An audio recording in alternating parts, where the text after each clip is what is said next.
Na ką, sveiki, su jumis vėl kalbasi Vytautas ir šiandienos tema yra, kodėl nekeisti programos, sporto programos.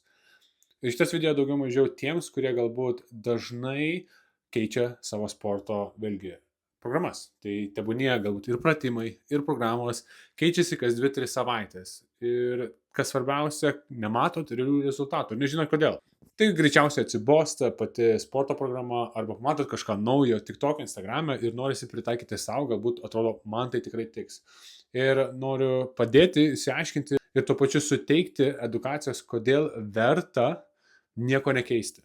Kadangi esu natūralus kultūristas, jog matyčiau stabilų ir realų progresą ties savo raumenų masę, svorį, taisyklė numeris 1. Reikalinga progresyvi apkrova. Tai kai sekame sporto programas, ties galbūt vienu pratimu kaip pritupimas, reikalinga kas kartą kelti svorį. Ir tai eina savaitę po savaitės po savaitę. Kad kūnas keistusi, raumuo stiprėtų, jam reikia skirti signalą, kad jisai augtų. Nes jeigu svoriai lieka tie patys, mes neaugam. Ir apkrova gali trukti nuo 8 iki 24 savaičių treniruočių bloko. Nes per tą laiką mes keliame svorį. Įsivaizduokit, darot pritupimus su 100 kg. Būtų pirma savaitė. Jau po 4 savaičių darot 110. Įsivaizduokit savaitę po savaitės, po savaitės, po savaitės. Taip žmonės ir pasiekia tuos aukštus skaičius, kaip pavyzdys 200 kg. Tie žmonės, kur dažniausiai kelia labai sunkius svorius ir tikrai pasiekia puikių rezultatų, dažniausiai jie seka programas labai ilgą laiką, nuo 6 ir 8 mėnesių, įskaitant mane. Nes tik tokiu būdu mums pavyksta padaryti reikalingą apkrovą raumeniui, kad jisai kas kartą, kas kiekvieną treniruotę tobulėtų.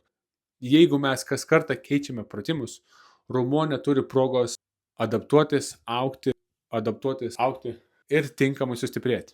Nes jei mes kas kartą keičiame pratimus, kūnas kas kartą spėlioja ir gal taisyklė numeris 2 – rašyti. Ką kilnojat, kiek kartų kilnojat, kiekvieną treniruotę.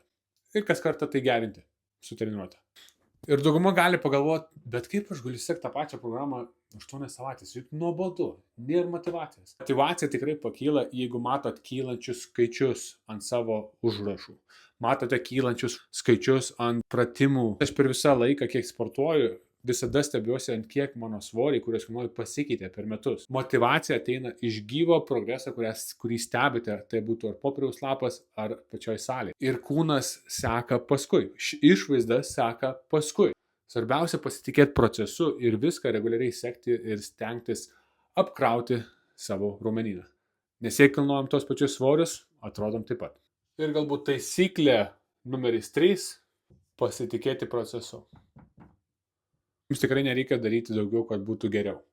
Darykite tą, ką darot, tiek, kiek turit laiko ir ten sodinkite progreso sėklas. Nesvarbu, ar 2 kartus į savaitę treniruotės, ar 3 kartus į savaitę, visada galite savo treniruotėse įgauti progresą.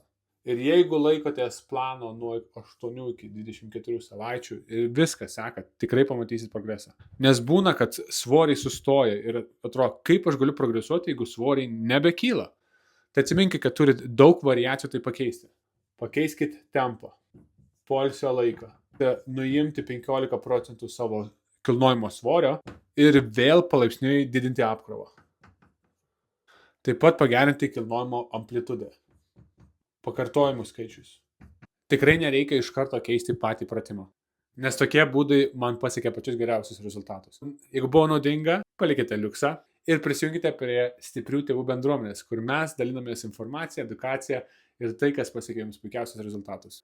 Ačiū, kad žiūrit, palikit subscribe.